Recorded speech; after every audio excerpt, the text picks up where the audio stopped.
Hey everyone, welcome back to my channel Scale Up. In this quick tutorial, I will show you how you can get rid of little circle. As you can see over here, you can remove it if this is not in your use or it's coming in your way to use your apps and like that things. You wanna remove this, and you have to do is the simple steps I can show you. Let's get started.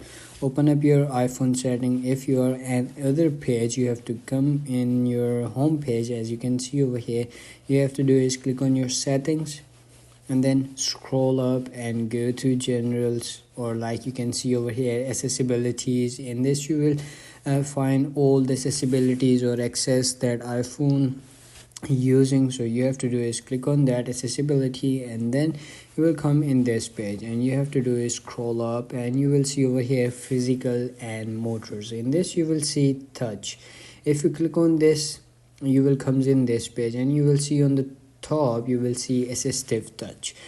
This means that this little circle is on your screen is on. So you can simply do is you have to click on this, and you can simply turn this off if you don't want this circle in your phone. So you have to do is click on this toggle to turn this off, and then it's gonna be removed from your screen and you will never use this. If you want to turn this again on, you have to come over here and then turn it on. So for the course of the video, we have to turn this off or remove this.